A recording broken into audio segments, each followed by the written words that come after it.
नमस्कार, हस्तक्षेप में आपका स्वागत है। मैं हूं अमलेंदु उपाध्याय। देश में राजनीतिक गतिविधियां शुरू हो गई हैं और लोकसभा चुनाव की तैयारियां शुरू हो गई हैं। सत्ता पक्ष और विपक्ष की तरफ से अपनी अपनी तैयारियां जारी हैं। रोज़ लगातार कहीं ना कहीं कोई ना कोई चुनावी जनसभा हो रही है और हर दल अपनी तरफ से अपने अपने तर्क पेश कर रहा है। तो इस समय चुनावी माहौल क्या है और देश के अंदर किस तरीके की चुनावी गतिविधियाँ चल रही हैं, इसकी समीक्षा करने के लिए DV लाइव पर एक गंभीर परिचर्चा का आयोजन किया गया।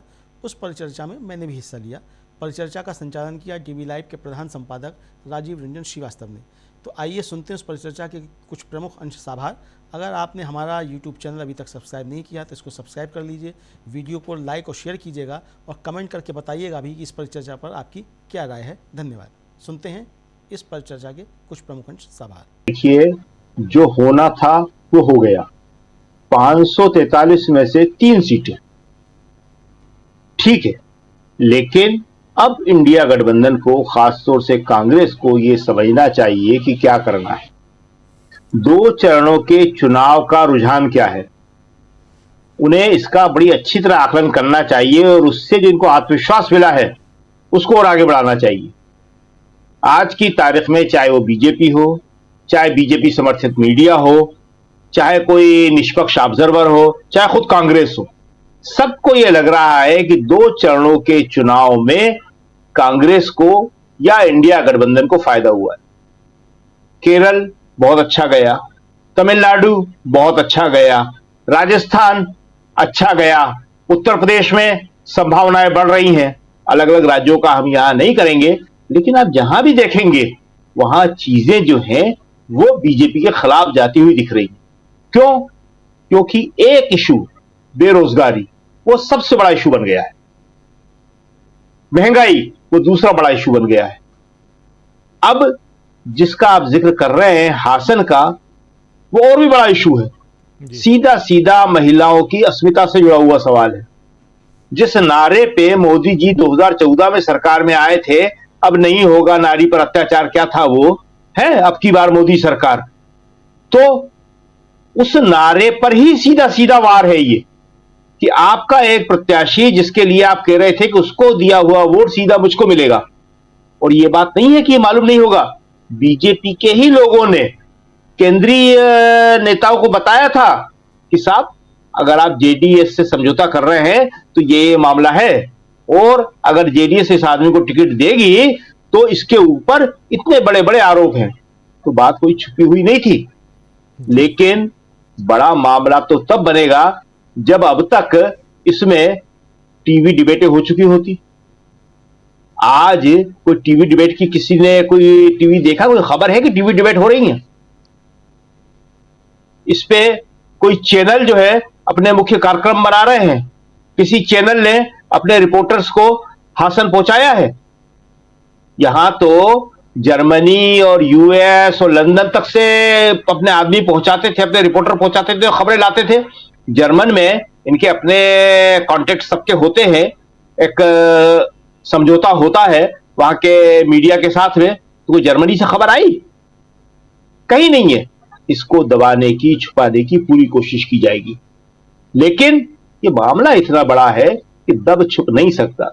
ब्रजभूषण शरण सिंह के मामले को दबाने की कितनी कोशिश की गई, उसने तो दादागिरी भी बताई, उसने तो महिला पहलवानों के साथ ही नहीं, मीडिया के साथ भी बताई जी। लेकिन वो मामला नहीं दबा और पुलिस ने वहां पे चालान पेश कर दिया है कोर्ट के अंदर। इसने एक रिव्यू अपील की थी, वो भी खारिज हो गई है, मुकदमा चलेगा। तो देखिए, हमारे यहां चेक एंड बैलेंस की ऐसी व्यवस्था है, इसीलिए संविधान बदलना चाहते हैं कि उस चेक एंड बैलेंस में कोई बच नहीं सकता। देर हो सकती है लेकिन कोई निकल के नहीं जा सकता। तो ऐसी स्थिति में अब बीजेपी क्या करेगी? बीजेपी इस तरह के नॉन इश्यू, जैसा कि इंदौर में उसने किया है, बहुत सारे लाएगी ताकि लोगों का ध्यान उसकी तरफ डाइवर्ट किया जा सके। अब ये काम कांग्रेस के पास मीडिया नहीं है, इंडिया गठबंधन के पास मीडिया नहीं है, लेकिन जो राहुल गांधी, प्रियंका गांधी और कांग्रेस अध्यक्ष खड़गे, तीनों एक साथ जा रहे हैं फील्ड के अंदर और तीनों दिन में 2-2, 3-3 सभाएं कर रहे हैं। वहां उन्हें ये सारी बातें और ज्यादा जोर शोर से उठाना पड़ेंगी और बताना पड़ेगा कि देखिए, आपके बेरोजगारी के इशू पे मैं बात नहीं कर पाऊं, इसलिए ये इंदौर का इशू ला रहे हैं साहब। मैं आपके महंगाई के इशू पे बात नहीं कर पाऊं, इसलिए कि सूरत का इशू सामने ला रहे हैं। और इसके अलावा एक काम जो हम बार बार कह रहे हैं वो करना ही पड़ेगा, उसके अलावा कोई चारा नहीं है। और वो काम ये है कि कप्तान को जीत रहे मैच में, अच्छे मैच में खुद जाकर स्ट्राइक लेना पड़ती है और फिनिशर बनना पड़ता है, मैच के फिनिश होने तक खेलना पड़ता है। ये बहुत जरूरी है। देखिए, मैच अभी हाथ में है, इस बात को कांग्रेस को बहुत अच्छी तरह और बार बार समझ लेना चाहिए कि ये जो छोटी मोटी घटनाएं हो रही हैं, हम फिर कह रहे 543, 543 में से ओनली 3, कुछ नहीं है, ये कोई फर्क नहीं पड़ेगा इससे। और फर्क अगर पड़ेगा तो वो अगेंस्ट बीजेपी ही पड़ेगा, वो बीजेपी के खिलाफ ही माहौल बनेगा कि भाई तुम इतने डरे हुए क्यों हो, तुम इतने घबराए हुए क्यों हो, अनफेयर क्यों खेल रहे हो। इसका मतलब कि तुम में जीतने की संभावना नहीं दिख रही है।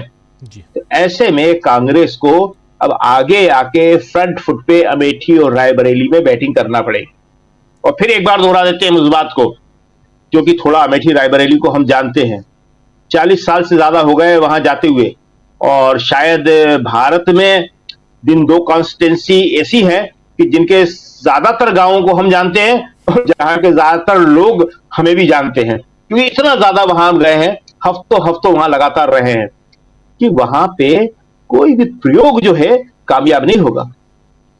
हमारे को याद है शायद 1999 का चुनाव था, कांग्रेस की तरफ से सतीश शर्मा लड़ रहे थे और बीजेपी के अरुण नेहरू थे, और वहां प्रियंका गांधी ने एक भाषण दिया था खाली और पूरा चुनाव पलट दिया था। रायबरेली की बात है ये। प्रियंका ने क्या कहा था? उसने कहा था कि रायबरेली के लोगों, क्या तुम उस आदमी को वोट दोगे जिसने मेरे पिता की पीठ में छुरा घोंपा है। चुनाव पलट गया। और आज प्रियंका गांधी जो हैं, जो भाषण दे रही हैं कि मेरी मां का मंगलसूत्र इस देश में कुर्बान हो गए। प्रियंका गांधी आज की तारीख में कह रही हैं कि आप लोग इस बात को ध्यान रखो कि एक अंकल जी, जिसे हम हिंदुस्तानी भाषा में फूफा कहते हैं, वो फूफा ही कह रही है, उसको अंकल जी बोल रही हैं, एक फूफा जी क्या कहानी सुना रहे हैं और किस तरह अपना ज्ञान जो है आप लोगों को बांट रहे हैं। प्रियंका के ये जो भाषण है आज जगह जगह वायरल हो रहे हैं, लेकिन ये सब यूपी के बाहर के हैं। सोचिए यूपी के अंदर जब जाके प्रियंका ये भाषण देंगी, रायबरेली अमेठी जो है, हमारे ख्याल में 30 साल से ज्यादा हो गए होंगे तब से प्रियंका संभालती हैं। शायद हमने इस प्रोग्राम में पहले ही बताया होगा कि प्रियंका को वहां भैया जी कहा जाता है। छोटी सी थी, टीनेज, हम गए हैं साथ में, बॉब कट बाल हुआ करते थे इनके, तो अमेठी रायबरेली के लोगों को भैया जी कहते थे। और आज भी अमेठी रायबरेली आप जाएंगे तो वहां दीदी नहीं कहते, जो पूरे देश में दीदी कहते हैं उनको, वहां भैया जी कहते हैं उनको। तो भैया जी जब वहां से चुनाव लड़ेंगे तो आप सोच सकते हैं कि क्या माहौल बनेगा। और खाली अमेठी रायबरेली में नहीं बनेगा, वो पूरे यूपी में बनेगा और पूरे देश में बनेगा। यहीं से प्रियंका ने मोदी जी को बहुत करारा जवाब दिया था 2014 से पहले। मोदी जी ने कहा था कि कांग्रेस तो बूढ़ी हो गई, पुरानी पार्टी है। प्रियंका से पूछा, रायबरेली में कैमरामैन थे, फोटोग्राफर थे, सारे लोग थे, प्रियंका खुद खड़ी हो गई कैमरों के सामने, कहने लगी क्या मैं बूढ़ी दिखती हूं। ऐसी खबर चली वो, और मोदी जी उस टाइम जवाब देते थे, प्रधानमंत्री बने नहीं थे। तो उनसे पूछा तो उन्होंने कहा नहीं नहीं वो तो मेरी बेटी है। फिर प्रियंका से पूछा, प्रियंका का नो, मैं राजीव गांधी की बेटी हूं। तो प्रियंका जो है बहुत देर से राजनीति में आई हैं और अब इस वक्त वो अपने फुल फॉर्म में है। उनके डेब्यू करने का ये सही वक्त है। देखिए, राजनीति में भी एक समय होता है, और देखिए समय भी बड़ी चीज होती है। समय बड़ा बलवान, भीलन लूटी गोपियां। वो समय क्या कांग्रेस का आ रहा है, वो समय क्या बीजेपी का जा रहा है, इन सब सवालों का जवाब होगा।